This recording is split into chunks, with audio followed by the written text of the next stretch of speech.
Bonjour et bienvenue dans ce cours. Chapitre Intégration. Intégration d'une fonction continue et positive.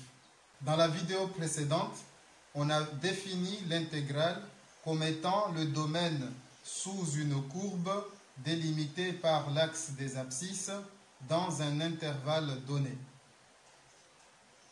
On a fait une activité dans laquelle on a vu que ce domaine l'aire de ce domaine peut être calculée à partir de petits rectangles et être encadrée par la somme des aires de petits rectangles inférieurs et rectangles supérieurs après avoir découpé avec un intervalle de même amplitude. On a étudié l'aire sous la courbe de la fonction carré dans l'intervalle 0,1. Si tu n'as pas encore vu cette vidéo, je te conseille d'aller la regarder avant de poursuivre avec celle-ci. Pour cela, il suffit de cliquer sur le lien qui s'affiche en haut à droite. Dans cette vidéo, on va d'une part finir l'activité 1 qu'on a commencé dans la vidéo précédente. Et deuxième chose, définir une fonction qui permet de calculer l'aire sous une courbe. C'est une fonction intégrale. Dans la première vidéo que j'ai faite sur l'intégration, on a fait cette activité, R sous une courbe, en considérant la fonction carré dans l'intervalle 0,1. Dans cette vidéo, je te propose une activité qui va nous permettre de trouver la valeur exacte de ce domaine. Bien sûr, on va se servir de tout ce qu'on a fait comme recherche dans l'activité 1 pour répondre à l'activité 2. Activité 2, vers le résultat exact. On reprend les notations de l'algorithme de l'activité 1. Question 1. Démontrer que S1 est égal à 1 sur n au cube, somme de k allant de 0 à n-1 de k au carré, égale à 1 sur n au cube, somme de k égale à 1 à n-1 de k au carré, et S sup est égal à 1 sur n cube, somme de k allant de 0 à n-1 de k plus 1 au carré, qui est égal à 1 sur n au cube, somme de k égale à 1 à n de k au carré. Question 2. On rappelle que la somme des carrés des n premiers carrés est égale à n facteur de n plus 1 facteur de 2n plus 1 sur 6. Petit a. Démontrer l'égalité suivante puis en déduire la limite de S1 lorsque n tend vers l'infini. S1 est égal à 1 tiers moins 1 de 1 sur 2n plus 1 sur 6n au carré. Petit b. Démontrer l'égalité suivante puis en déduire la limite de S sup lorsque n tend vers l'infini. S sup est égal à 1 tiers plus 1 sur 2n plus 1 sur 6n au carré. Petit c. En déduire la valeur exacte de l'aire du domaine D. Si tu n'as pas encore fait cette activité, je te conseille de faire une pause, d'essayer de faire cette activité par toi-même avant de poursuivre dans cette vidéo. Donc, on a dit que dans cette activité, on reprend les notations de l'algorithme de l'activité 1. Je te rappelle que dans cet algorithme, on a calculé S1 et S sup. S1 est en fait la somme des aires des petits rectangles qui sont inférieurs au domaine. S sup, c'est la somme des rectangles qui sont supérieurs au domaine. Comment donc avons-nous calculé cette aire? On a divisé le domaine, l'intervalle 0,1 en intervalles de même amplitude. Donc la distance ou la longueur de chaque rectangle, la largeur de chaque rectangle est de 1 sur n. Ensuite, la longueur, la hauteur d'un rectangle inférieur est de f de k sur n et la longueur, la hauteur d'un rectangle supérieur est de f de k plus 1 sur n. On fait une illustration pour se remémorer l'activité 1 qu'on a fait dans la vidéo précédente. Donc, il s'agissait de l'intervalle de 0 à 1 et de la courbe de la fonction. Ici, c'est la courbe de la fonction f avec f de x égale x au carré. Donc, dans cet intervalle, on s'intéressait à l'aire de ce domaine. C'est ce domaine-là.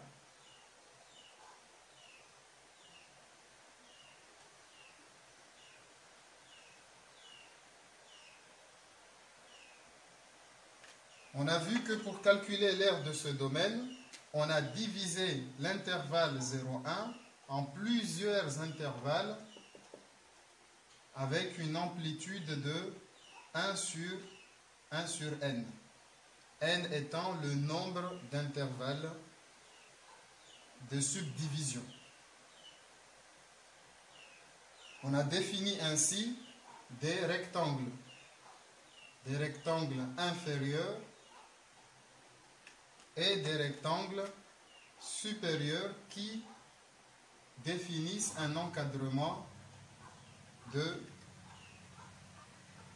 Donc pour tout cas donné, ici on a k sur n et ici on a k plus 1 sur n comme abscisse ici. Donc ici j'ai l'image f de k sur n et ici j'ai l'image f de k plus 1 sur n.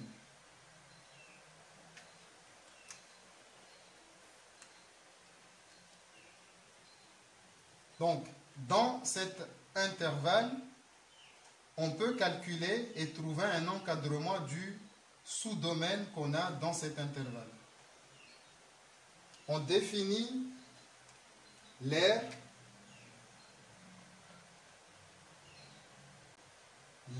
inf. L'aire inf en fonction de k, c'est longueur fois largeur. Donc, la largeur ici, c'est 1 sur n parce qu'on a la même amplitude et on multiplie par la hauteur. Pour les triangles inférieurs en bleu ici, pour les triangles inférieurs en bleu, la hauteur ou bien la longueur du rectangle, c'est l'image f de k sur n. Cette image, puisque c'est la fonction carré, c'est égal à k sur n, le tout au carré, qui est égal à k au carré sur n au carré. Donc pour avoir l'aire de ce rectangle, c'est égal à 1 sur n, qui est la largeur, fois la longueur, qui est k au carré sur n au carré. Ce qui est égal... Alors, au lieu d'appeler cette aire R1, on peut l'appeler R de K. R en fonction de K. C'est donc égal à K au carré sur N au cube. D'accord? Ensuite, on va considérer l'aire du rectangle supérieur. L'aire du rectangle supérieur, c'est dans ce sous-domaine. La largeur est la même, donc l'aire de k plus 1, je l'appelle comme ça, c'est donc égal à la même largeur, 1 sur n, fois l'image, la hauteur, c'est l'image de k plus 1 sur n. K plus 1 sur n. Cette image, c'est égal à k plus 1 sur n, le tout au carré, qui est égal à k plus 1 au carré sur n au carré. Donc, on multiplie ici par k plus 1, le tout au carré sur n au carré. Ce qui est égal à k plus 1 au carré sur n au cube.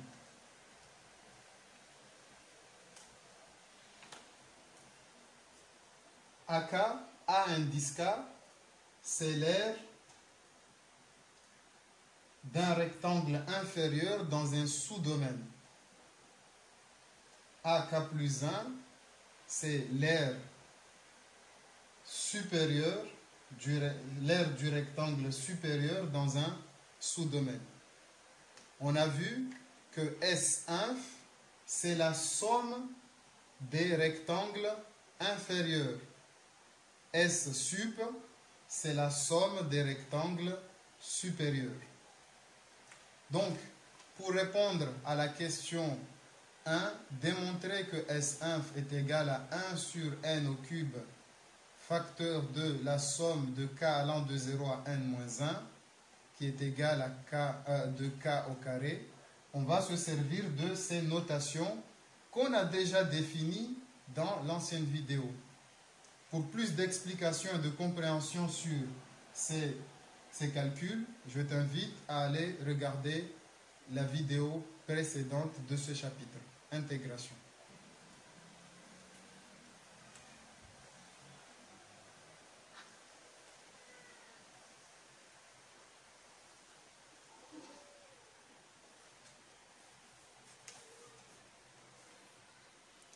Donc, question 1, démontrer que S1, donc question 1, démontrons que S1 est égal à 1 sur n au cube fois somme de k allant de 0 à n moins 1 de k au carré. On sait que S1 est égal à la somme, c'est-à-dire à la somme des A à K en fonction de K. Donc c'est égal à 1, à 0, pardon, K commence par 0, à 1, à 2, ainsi de suite jusqu'à n-1.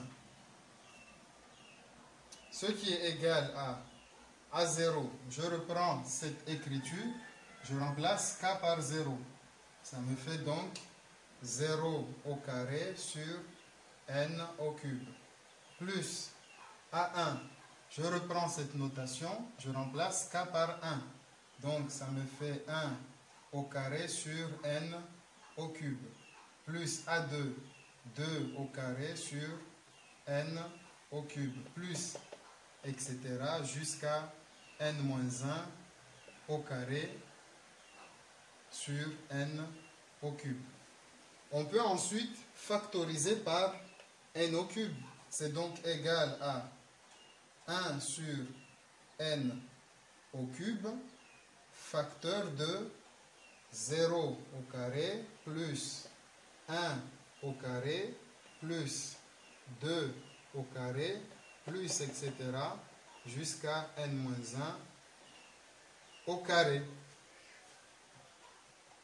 À partir de là,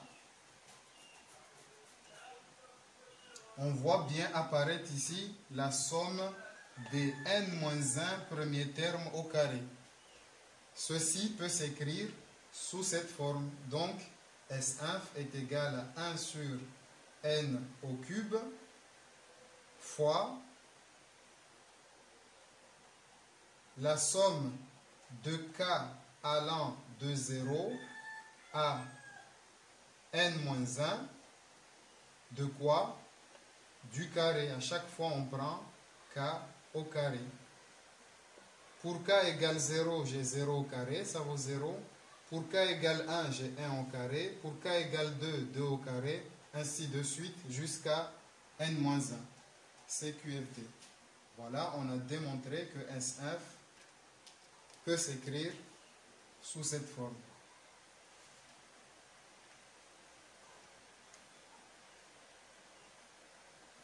Il ne nous reste plus maintenant qu'à démontrer que ça peut aussi être égal à 1 sur n au cube fois la somme de k allant de 1 à n-1 de k au carré. Pour cela, je reprends directement avec la même démonstration, mais je vais écrire, je vais simplifier ici.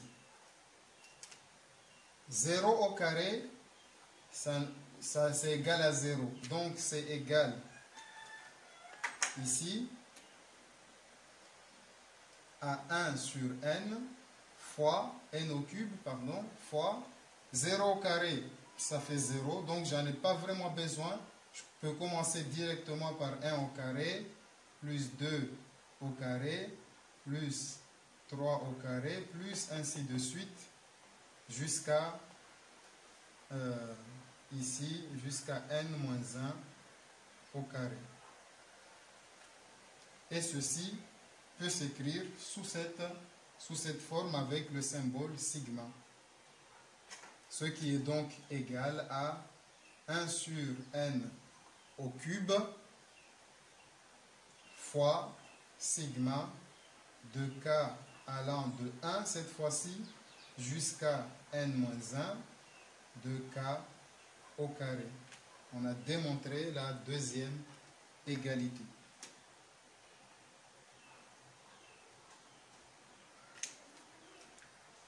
S1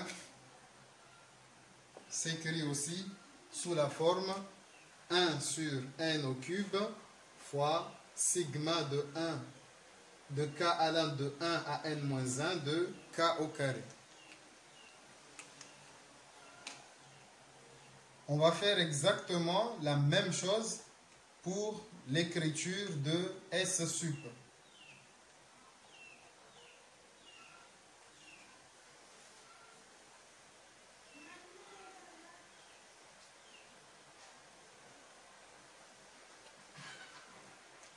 Démontrons que S sup peut s'écrire sous la forme 1 sur n au cube, somme de k allant de 0 à n-1 de k plus 1 au carré. D'où vient cette écriture?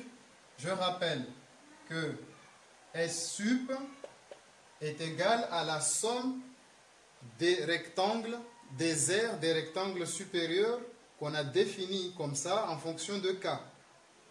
Donc c'est pour k égale 0, j'ai A1 plus pour k égale 1, j'ai l'aire de A2, A3, A4, ainsi de suite, jusqu'à pour k égale n-1, je vais donc avoir ici n-1 moins 1 plus 1, pardon, jusqu'à à n-1. n-1 plus 1. Je remplace k par n-1 et j'ai le plus 1 ici. Ensuite, il me suffit maintenant de remplacer. A1, c'est lorsque je remplace k par 0. Je remplace k par 0 ici. Je vais avoir 0 plus 1 au carré sur n au cube, plus, je remplace k par 1. 1 plus 1 au cube au carré, sur n au cube, plus 2 plus 1 au carré sur n au cube, ainsi de suite, jusqu'à ici, je vais avoir n-1 plus 1 au carré sur n au cube. Et on voit que dans chaque terme, j'ai 1 sur n cube qui peut être mis en facteur. Donc j'écris que c'est 1 sur n au cube, facteur de 0 plus 1 au carré, plus 1 plus 1 au carré, plus 2 plus 1 au carré, plus, etc. jusqu'à n moins 1 plus 1, le tout au carré, et je ferme la parenthèse. Et il faut ensuite faire la remarque que 0 plus 1 au carré plus 1 plus 1 au carré, tout ça peut s'écrire sous cette forme.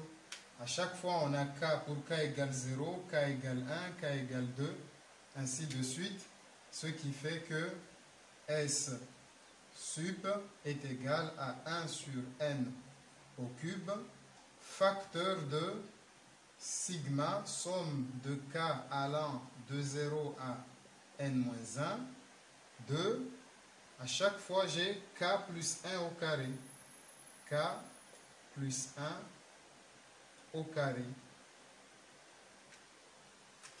Pour k égale 0, j'ai 0 plus 1. Pour k égale 1, j'ai 1 plus 1 au carré, ainsi de suite. On voit donc que S sup peut s'écrire sous cette forme.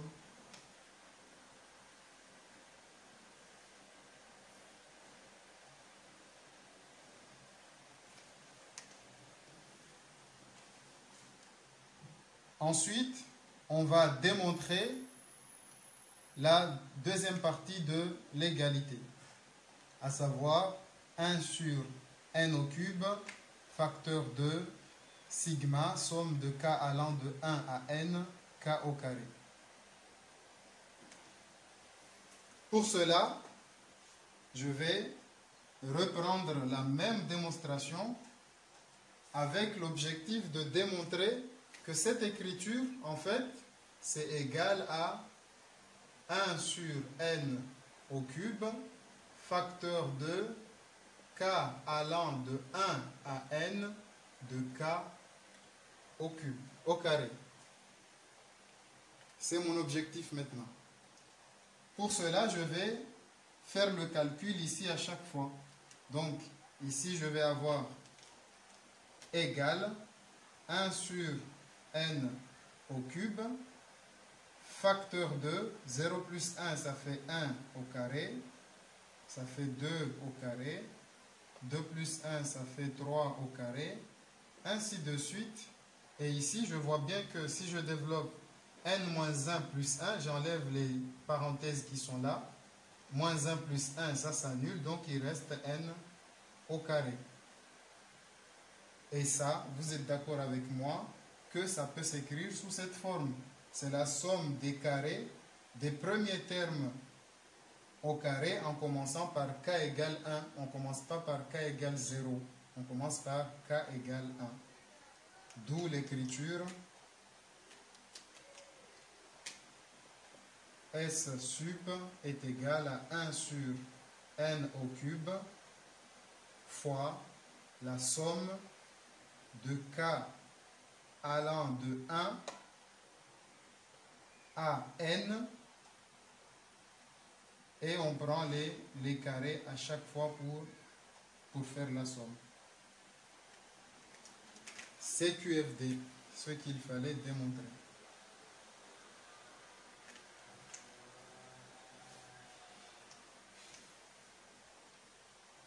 On va passer maintenant à la deuxième question. Question 2. On rappelle que sigma de k allant de 1 à n de k au carré est égal à n facteur de n plus 1 facteur de 2n plus 1 sur 6. Tu peux faire cette démonstration par récurrence. Tu peux démontrer que la somme des premiers entiers au carré peut se calculer avec cette formule. Et ça se démontre par récurrence. On ne va pas le démontrer ici, mais on va s'en servir. On va s'en servir pour démontrer et donner une nouvelle écriture de S1 ainsi qu'une nouvelle écriture de S sup.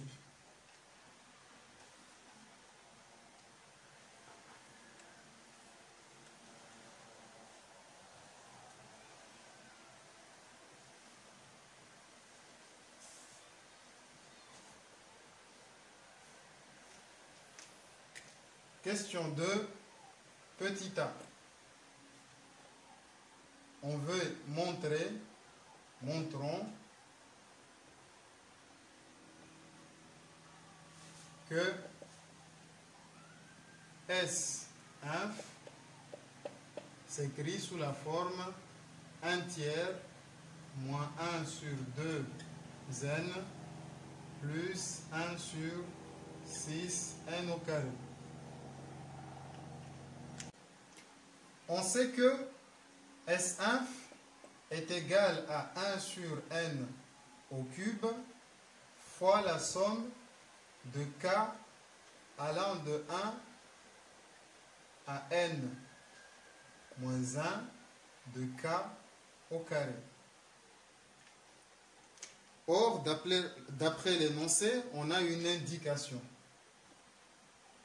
Or, la somme de k allant de 1 à n de k au carré est égale à n facteur de n plus 1 facteur de 2n plus 1, le tout sur 6.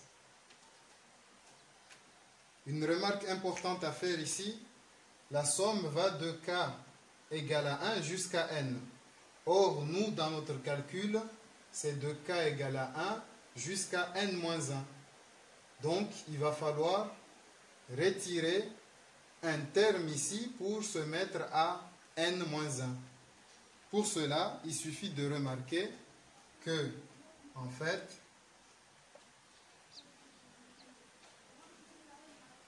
on a que la somme de k égale 1 à n est égale à la somme de k au carré est égale à la somme de k égale à 1 jusqu'à n-1 de k au carré auquel on ajoute le dernier terme. Quel est le dernier terme de cette somme? C'est n au carré. Donc plus n au carré. Donc nous, ce qui nous intéresse, c'est cette partie-là. Donc, par résolution d'équation du premier degré, donc, la somme de k allant de 1 à n-1 de k au carré est donc égale à ceci, somme de k égale 1 jusqu'à n, auquel on enlève le dernier terme. Et on enlève le dernier terme. C'est-à-dire que c'est égal à celui-ci. On connaît son expression en fonction de n. Ensuite, on ajoute le moins n carré. Donc, n facteur de n plus 1 facteur de 2n plus 1 sur 6 moins n au carré.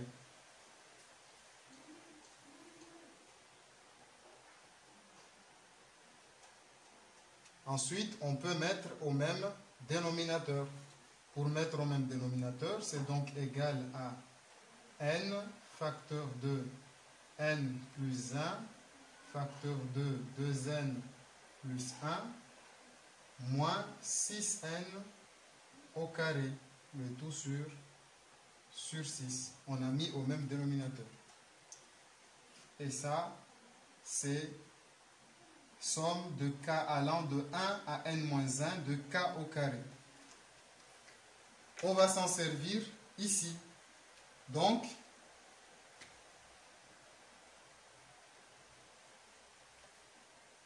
S1 est égal à 1 sur n au cube fois cette écriture peut s'exprimer en fonction de n par tout ça, donc fois n facteur de n plus 1 facteur de 2n plus 1 moins 6n au cube, au carré, pardon, 6n au carré, le tout sur 6.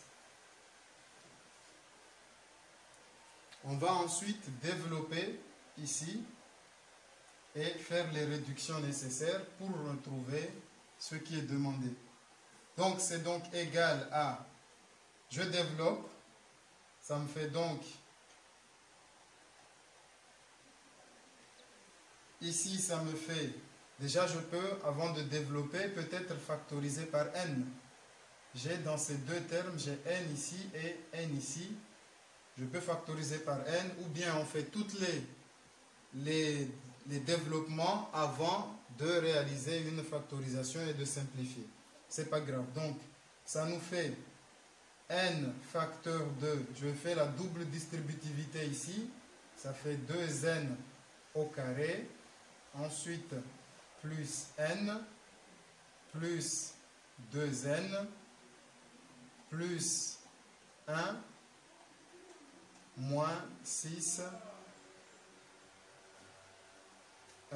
je ferme la parenthèse ici, moins 6n au carré, le tout sur 6 fois n cube, ça fait 6n cube. À partir de là, je peux me rendre compte qu'il y a n dans ce terme, et j'ai n aussi dans ce terme. Je peux donc simplifier un n ici, ici et ici. Ce qui me fait donc 2n au carré, n plus 2n, ça fait 3n, plus 1, et ici, je simplifie un n, il reste 6n. Le tout sur 6n au carré.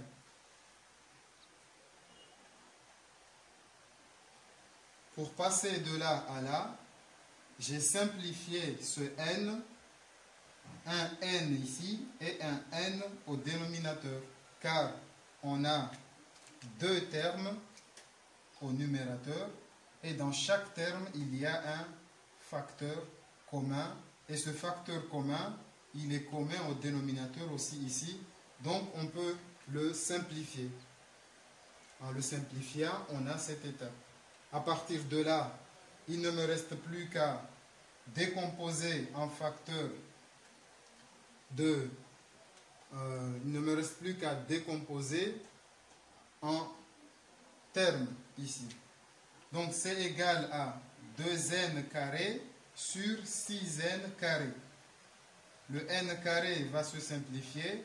Le 2 et le 2 fois 3 ici va se simplifier. Donc il reste 1 sur 3. D'accord? Ensuite, je vais faire ici, j'ai 3n moins, ici c'est un moins, pardon. J'ai 3n moins 6n. 3n moins 6n, ça fait moins 3n. Moins 3n, je le simplifie avec 6n, ça me donne donc moins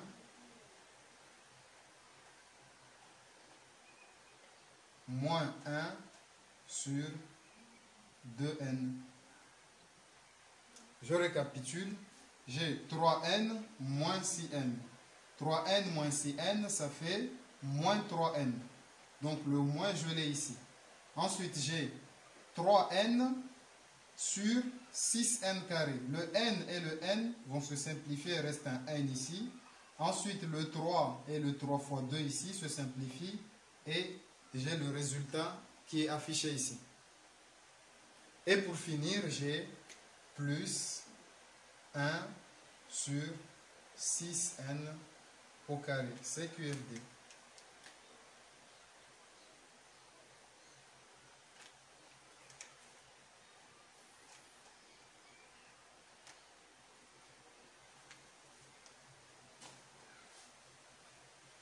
On nous demande ensuite de déterminer la limite de S1.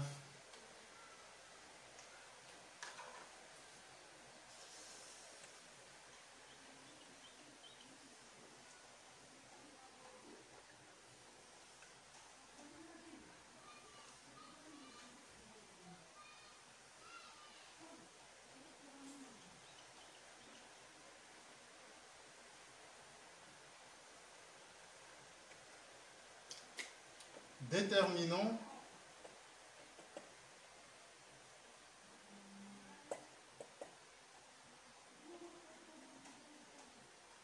la limite de S1. S1 s'écrit sous cette forme. Donc, la limite lorsque n tend vers plus l'infini de S1 est égale à 1 sur 3, car limite lorsque n tend vers plus l'infini de moins 1 sur 2n est la même que la limite lorsque n tend vers plus l'infini de 1 sur 6n carré, et cette limite est égale à 0. Le 6n tend vers 0, n carré tend vers 0, ça tend vers 0, donc il reste un tiers. CQFD.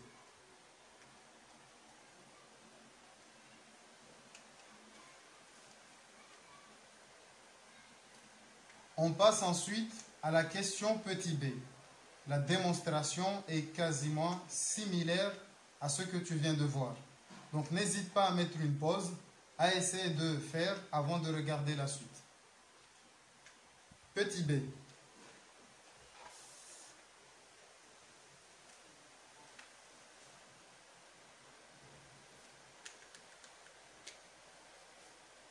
Question petit b.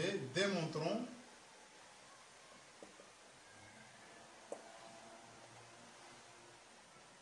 que S sup peut s'écrire sous la forme 1 tiers plus 1 sur 2n plus 1 sur 6n au carré.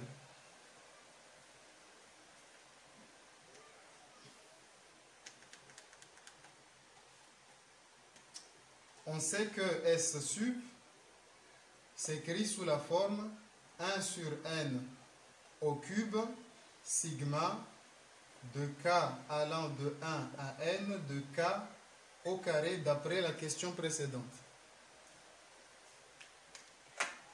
Or, d'après l'énoncé, on sait que cette somme de k allant de n de k carré est égale à n facteur de n plus 1 facteur de 2n plus 1 sur 6.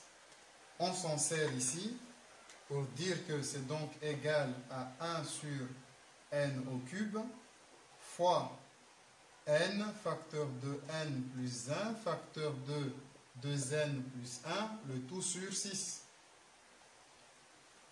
On décompose, on développe ici.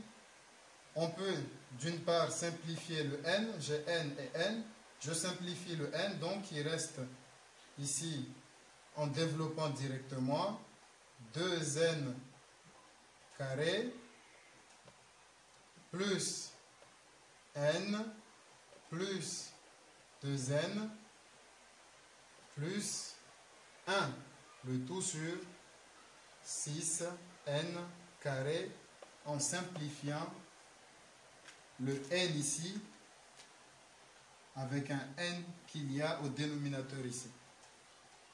et en développant par double distributivité. À partir de là, on sait que n plus 2n, ça fait 3n. On décompose par terme et c'est donc égal à 2n carré sur 6n carré plus n plus 2n, ça fait 3n sur 6n carré plus 1 sur 6n carré. Ici, on simplifie le n carré avec le n carré, le 2 avec 2 fois 3, 6. Ça se simplifie et c'est donc égal à 1 sur 3 plus le 3 se simplifie avec le 6, le n avec un n ici, ça donne donc 1 sur 2n. Et pour finir, 1 sur 6n carré, CQFD.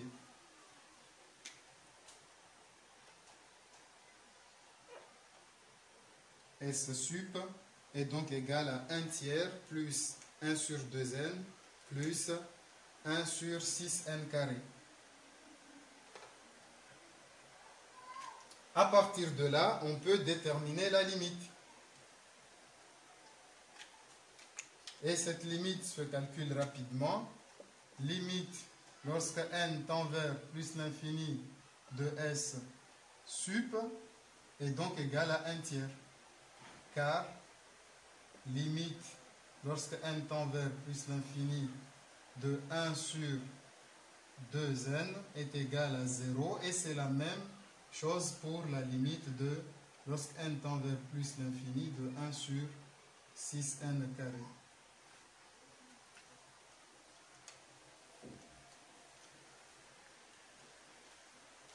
On a répondu à la question 2 petit b. On passe maintenant à la question petit c qui est en déduire la valeur exacte de l'aire du domaine D.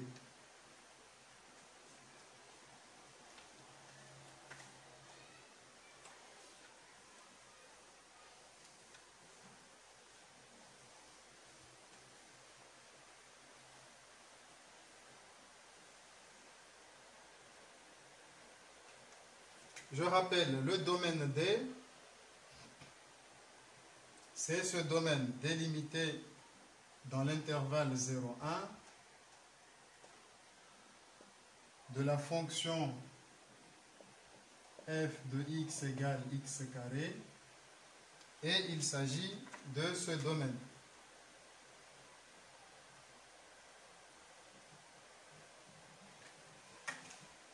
On sait que ce domaine peut s'exprimer sous forme d'une intégrale, par définition. Par définition, l'aire de ce domaine se note intégrale de 0 à 1 de la fonction x carré dx.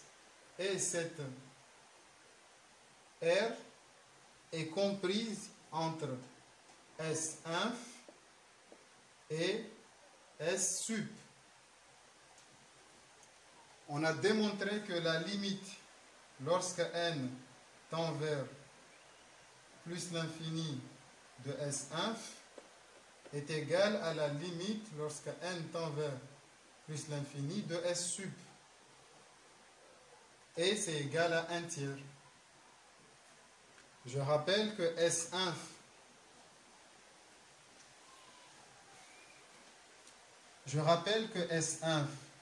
c'est la somme des rectangles inférieurs et S sup, c'est la somme des aires des rectangles supérieurs. Donc l'aire du domaine est comprise entre S1, qui est la somme des rectangles inférieurs, la somme des aires des rectangles inférieurs, et S sup, qui est la somme des aires des rectangles supérieurs, comme tu peux le voir sur ce schéma. Donc, l'aire qui s'exprime sous forme d'une intégrale, par définition de l'intégrale, est compris entre ces deux valeurs. On vient de démontrer que ces deux valeurs lorsque n, la subdivision, tend vers plus l'infini, ces deux valeurs valent 1 sur 3. D'après le théorème des gendarmes, l'air, ici, c'est donc 1/3. D'après le théorème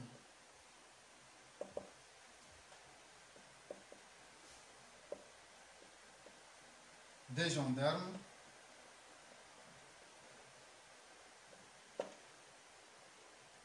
l'intégrale de 0 à 1 de x carré dx est égale à 1/3 sans oublier unité d'air.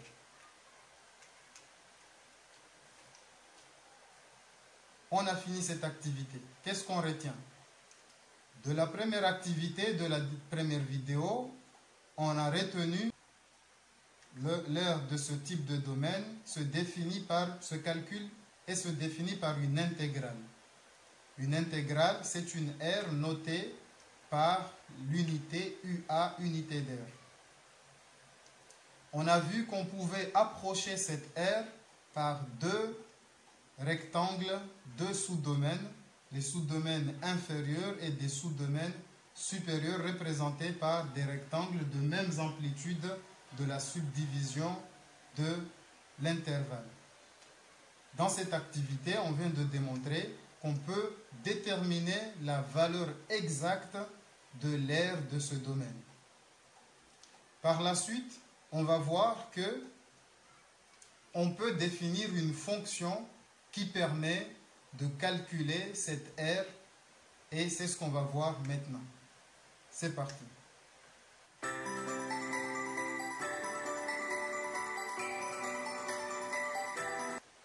Pour bien comprendre le théorème qui va suivre, je fais une petite explication.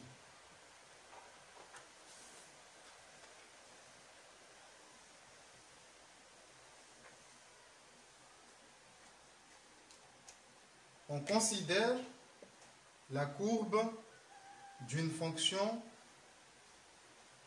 positive. Une fonction positive, c'est une fonction dont la courbe se situe au-dessus de l'axe des abscisses. Si la courbe se situe en dessous de l'axe des abscisses, la fonction elle est négative. Si une courbe se trouve au-dessus de l'axe des abscisses, elle définit une fonction positive. C'est-à-dire que si c'est la courbe d'une fonction, f de x est positif pour tout x appartenant à l'intervalle AB. Je définis mon intervalle AB ici et B ici. Dans cet intervalle, toutes les valeurs de x ont des images qui sont positives au-dessus de l'axe des abscisses. C'est une fonction positive, c'est une fonction continue que j'ai dessinée sans lever la main et on va s'intéresser au domaine de cette courbe qui part de A jusqu'à une certaine valeur qu'on note x. X étant une valeur variable. X, on peut l'augmenter comme on peut le diminuer. Et en faisant ça, on est en train de définir une fonction. Quelle est cette fonction? Donc l'aire de ce domaine, on a dit c'est une intégrale. Cette intégrale, c'est l'intégrale de A à X, d'accord?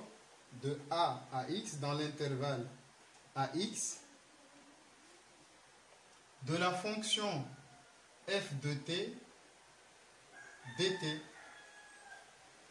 C'est l'aire du domaine délimité par la courbe, l'axe des abscisses, dans l'intervalle AX. Comme x est variable, cette intégrale définit une fonction qu'on note grand F de x.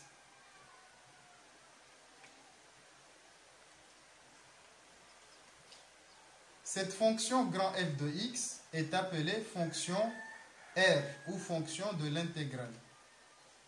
On va démontrer et on va noter un théorème fondamental de cette fonction. Théorème. Dérivabilité d'une fonction définie par une intégrale.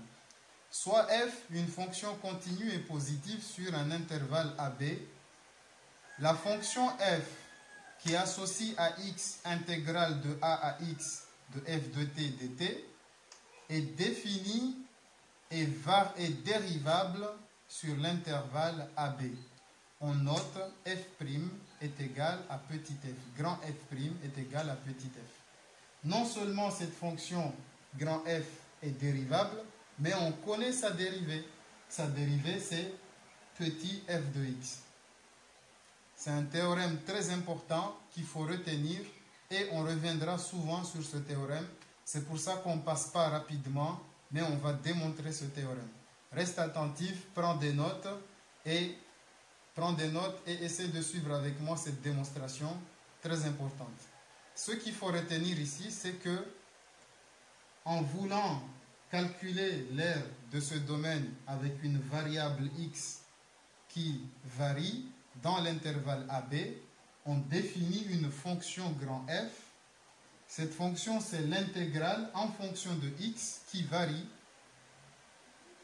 Et on va démontrer que cette fonction est dérivable sur l'intervalle AB. Je te rappelle qu'une fonction f est dérivable en un point A si la limite lorsque h tend vers 0 du taux de variation de cette fonction de a plus h dans l'intervalle i tend vers un réel L et ce réel L, c'est la dérivée de la fonction en un point. Ensuite, on dit qu'une fonction est dérivable dans un intervalle si et seulement si la fonction est dérivable en tout point de cet intervalle. On va se servir de cette définition pour démontrer que la fonction grand F est définie et dérivable sur l'intervalle AB.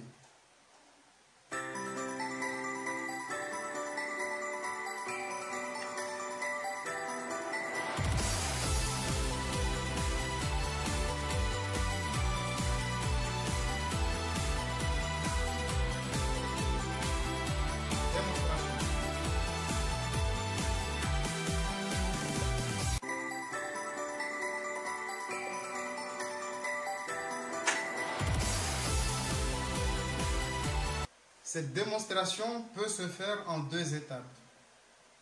Dans un premier temps, on va démontrer pour une fonction croissante, pour une fonction f croissante. Ensuite, je te laisserai en exercice de faire la deuxième partie de cette démonstration, à savoir démontrer ce théorème pour une fonction décroissante. On va se concentrer sur une fonction croissante. Alors, il s'agit ici de démontrer que la fonction f de x est égale à intégrale de a à x de f de t dt est dérivable.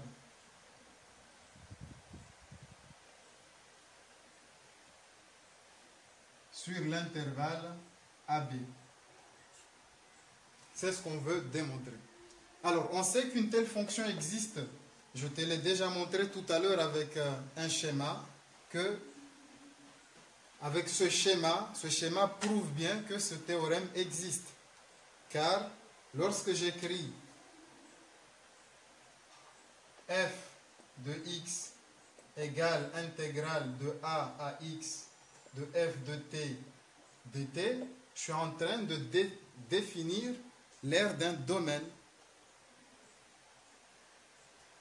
Il s'agit ici en fait est l'aire du domaine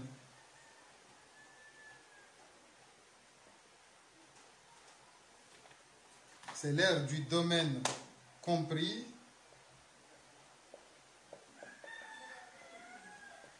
entre, d'une part, la courbe CF ici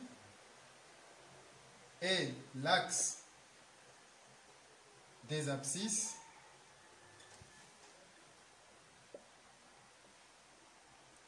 dans l'intervalle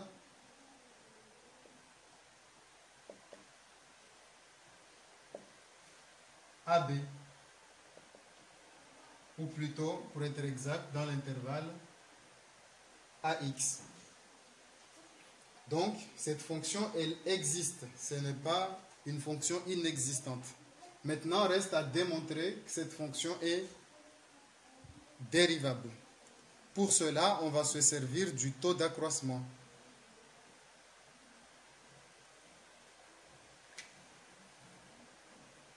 Montrons que f de x est dérivable sur l'intervalle AB.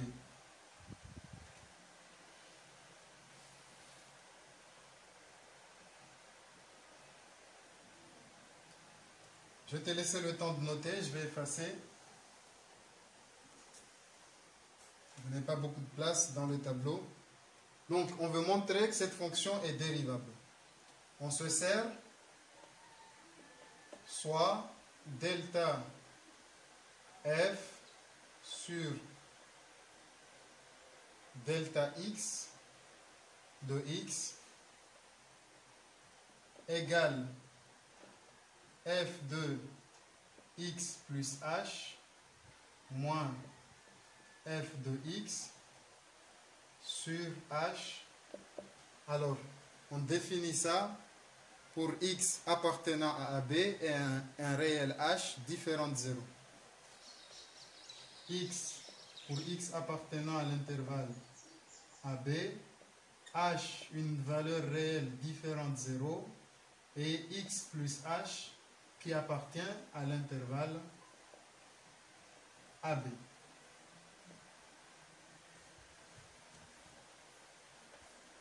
Le taux d'accroissement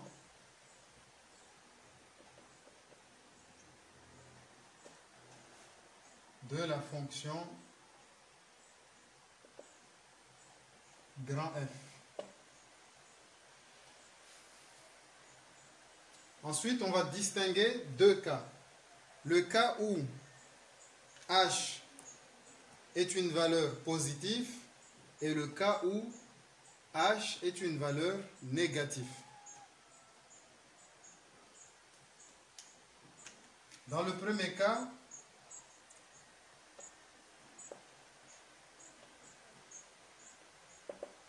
si h est strictement positif, on peut représenter cela par un schéma.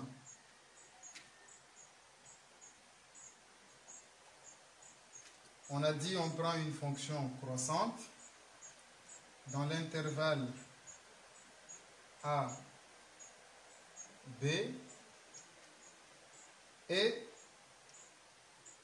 pour une valeur x donnée, on définit h comme étant une valeur positive et donc on a ici x plus h. On a donc ici f de x et ici f de x plus h. Qu'est-ce qu'on peut dire de cette valeur du numérateur du taux d'accroissement ici? Que peut-on dire de f de x plus h moins grand f de x?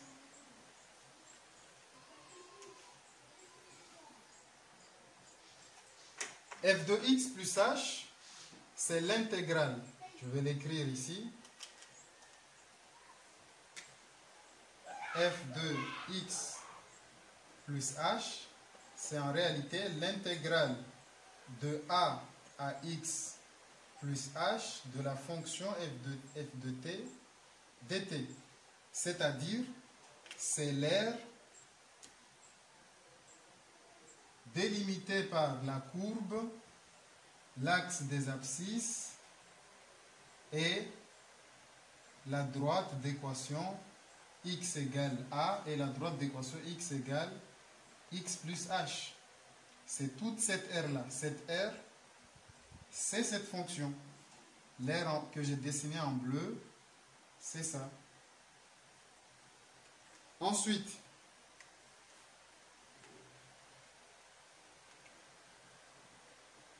f de x, c'est quoi?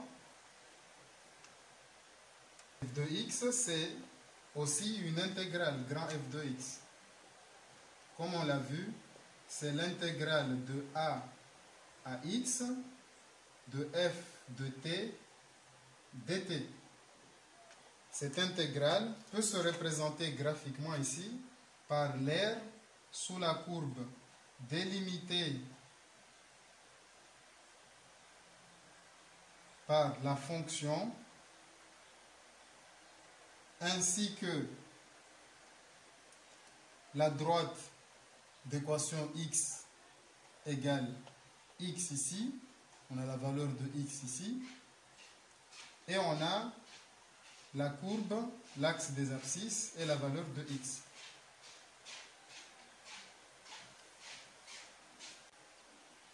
Qu'est-ce qu'on peut dire alors de f de x plus h moins f de x?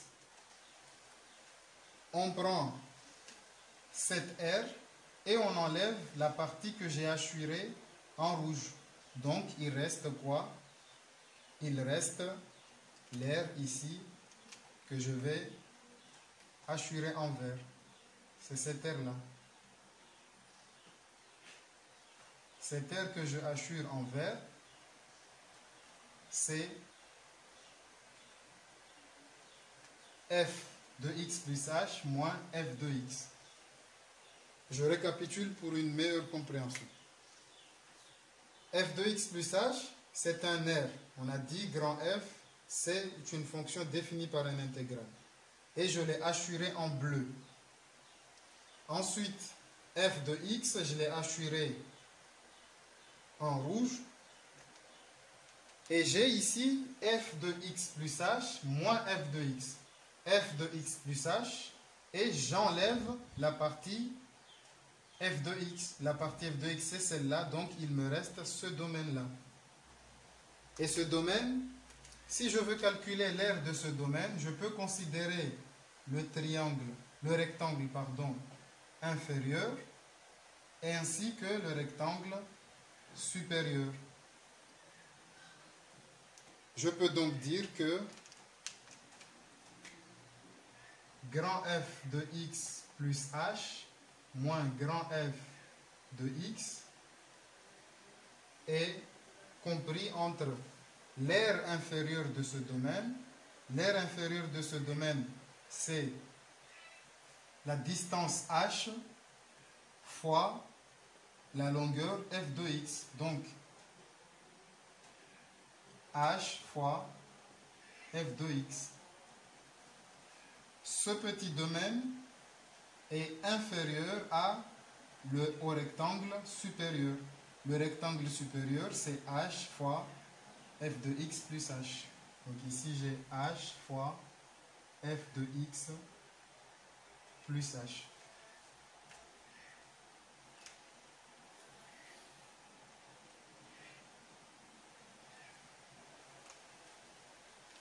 Donc, tu peux noter, je vais dicter, tu prends note en même temps. Tu peux rembobiner la vidéo pour une meilleure prise de notes. Si h est strictement positif,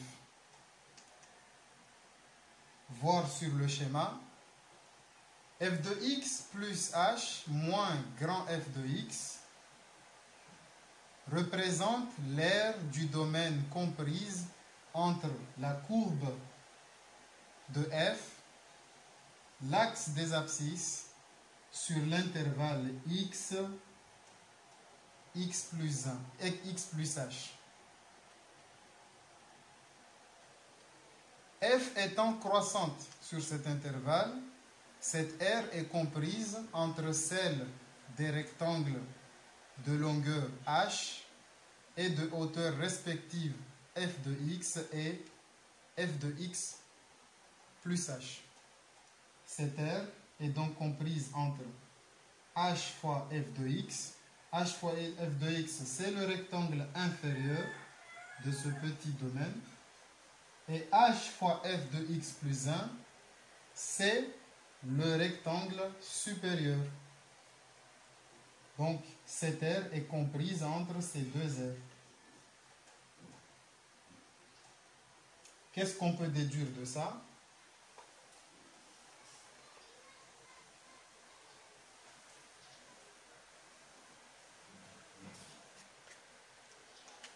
On a donc que f de x plus h moins f de x est compris entre h fois f de x et h fois f de x plus 1.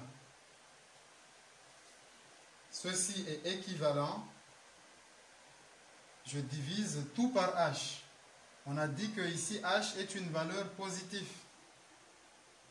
On est dans le cas où h est strictement positif. Je divise par h qui est un nombre positif. J'ai donc f de x inférieur ou égal à grand f de x plus h moins f de x ici qui est inférieur ou égal à le tout sur h. Lorsque je divise par h, h se simplifie ici. Il se simplifie ici. Donc j'ai f de x plus 1. On a un encadrement du taux d'accroissement pour une valeur de h qui est strictement positif. On va procéder de même pour h strictement négatif. La démonstration est similaire. Donc reste attentif et tu vas normalement bien comprendre.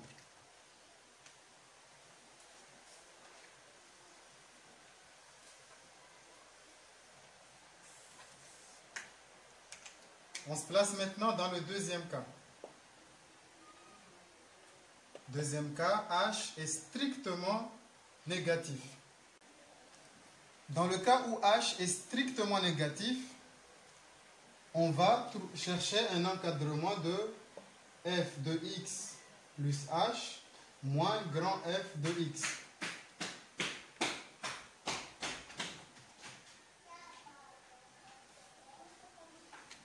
Pour cela, on considère le schéma suivant pour bien comprendre. Il s'agit d'une fonction croissante sur l'intervalle AB. Je prends une valeur x. Donc ici j'ai f de x. Et je prends un h négatif. Un h négatif, ça veut dire je diminue de la valeur de x. Donc j'ai x plus h de ce côté. Cette distance, c'est donc moins h. Parce que h est négatif. Une distance étant toujours positive, moins h est positif. Et ici, j'ai l'image de f de x plus h.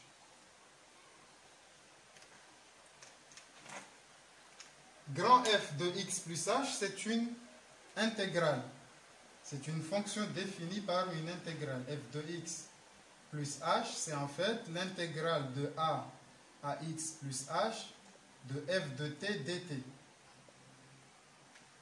Que je peux représenter graphiquement ici par le domaine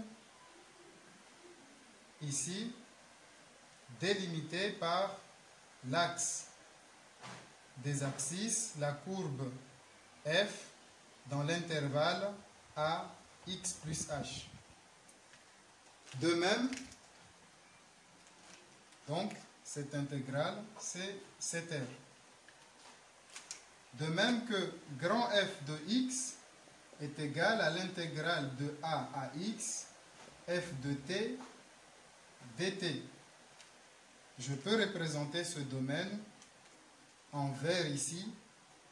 C'est tout ce domaine délimité par la courbe, l'axe des abscisses dans l'intervalle AX.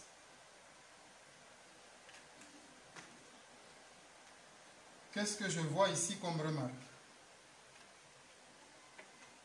Qu'est-ce qu'on peut dire de ce domaine que j'encadre ici en rouge? Ce domaine, si on regarde bien, c'est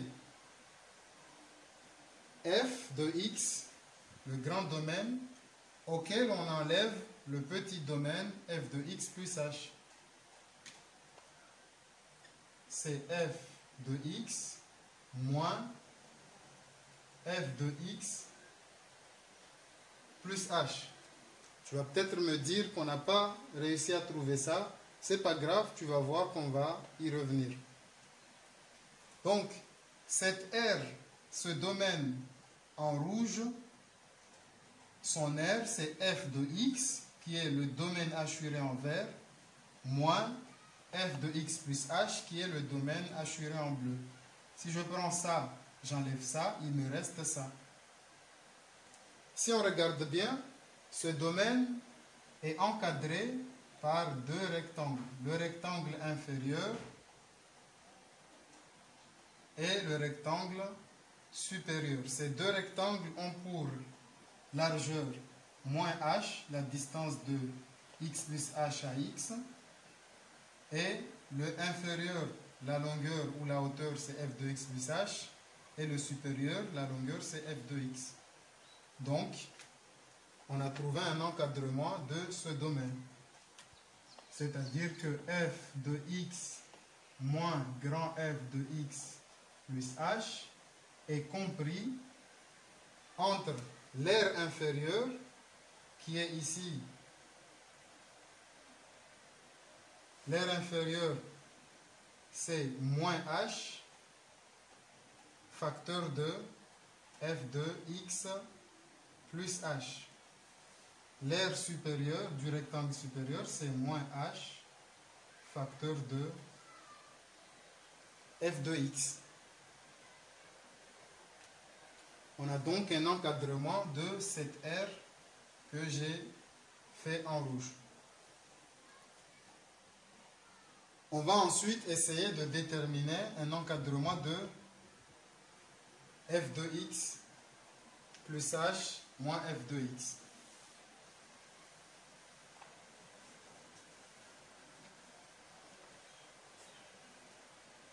Donc, grâce au schéma, on a pu trouver un encadrement de f de x moins grand f de x plus h. On sait que c'est moins h, facteur de f de x plus h, et ici on a moins h, facteur de f de x. Il nous suffit maintenant de multiplier par h des deux côtés de l'égalité, h étant une valeur négative.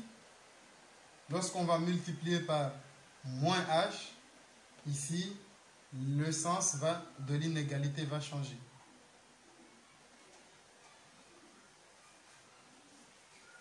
On a donc, je multiplie tout par moins 1, d'une part, donc c'est égal, moins 1 fois h, ça fait h, f de x plus h, inférieur, puisque je multiplie par moins 1 qui est une valeur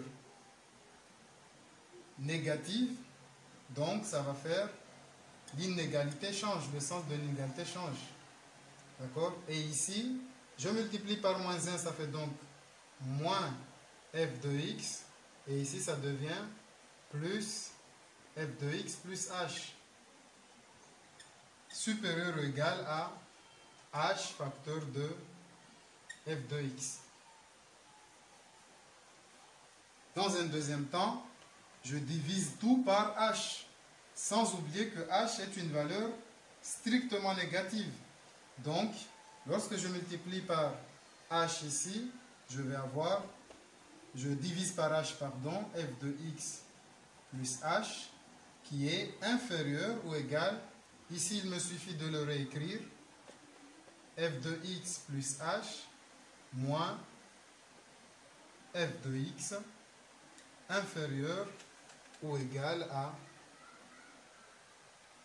f de x. On n'oublie pas le sur h ici. Sur h car on a tout divisé par h. Voilà maintenant, on a un encadrement du taux d'accroissement.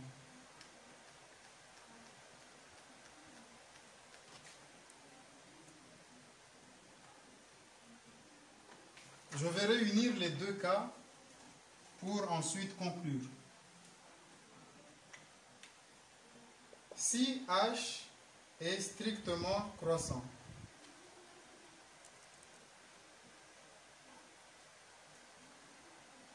on a delta f sur delta x de x qui est compris entre f de x et f de x plus h. Si h est strictement négatif, on a plutôt f de x plus 1 inférieur ou égal à delta f sur delta x de x, le taux d'accroissement, et ici on a f de x plus h ici, pardon.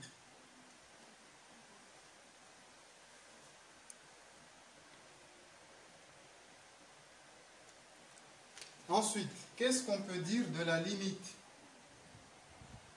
lorsque x tend vers, lorsque h, pardon, h tend vers 0 de f de x. Lorsque h tend vers 0, f de x est égal à f de x. Il ne dépend pas de h. Qu'est-ce qu'on peut dire de la limite lorsque h tend vers 0 de f de x plus h, quelle que soit la valeur de h, que h soit strictement positif ou strictement négatif, la limite ici c'est f de x également.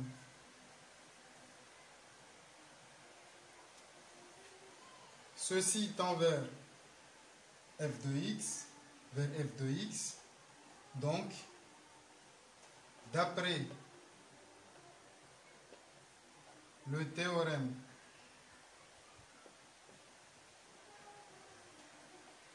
des gendarmes,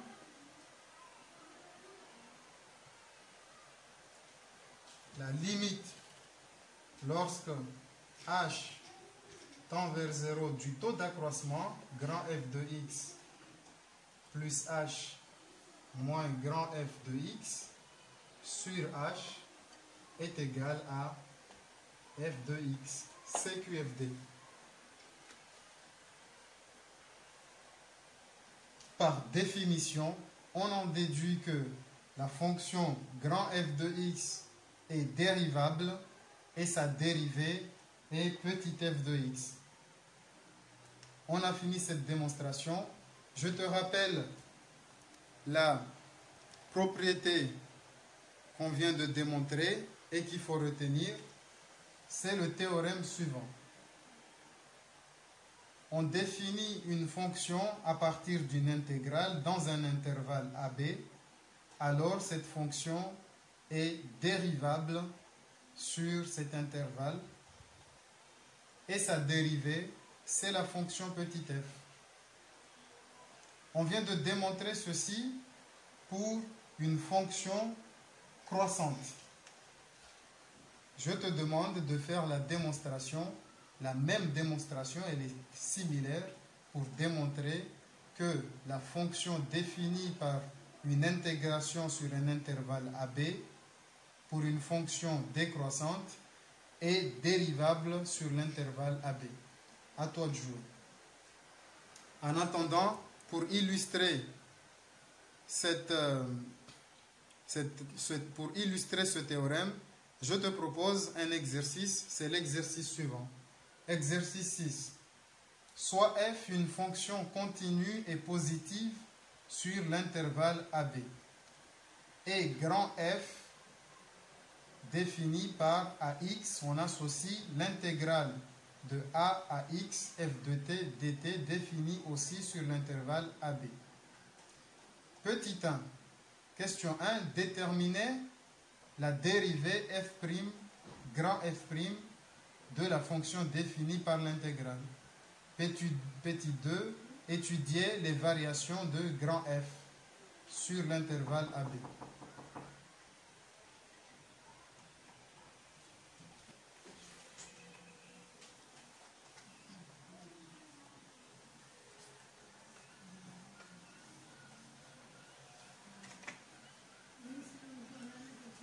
Mon conseil est le même. Essaye de faire cet exercice avant de regarder la correction qui suit.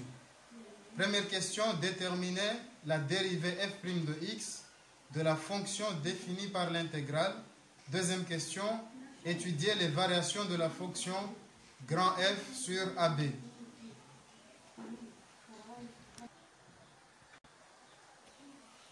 Je rappelle l'énoncé ici.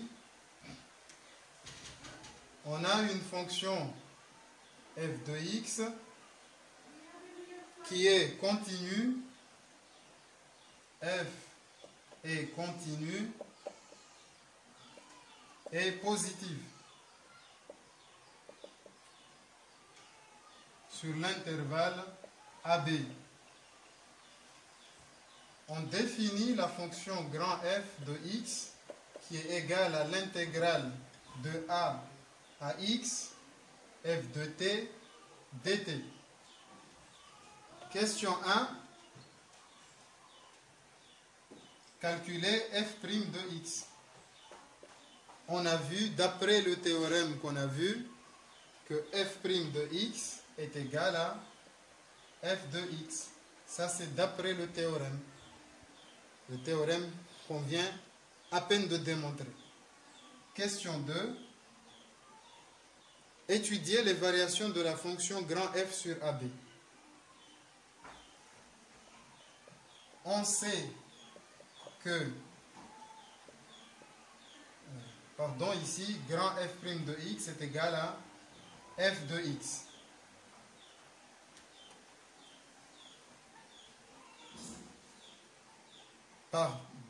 En utilisant le théorème qu'on vient de démontrer tout à l'heure, on sait qu'une fonction définie par une intégrale positive est dérivable et sa dérivée, c'est la fonction. Donc, la dérivée grand F' de x, c'est égal à petit f de x. Question 2. On veut étudier les variations de grand F de x. Qu'est-ce qu'on sait? On sait que f est positive sur l'intervalle AB. Donc, grand F est croissante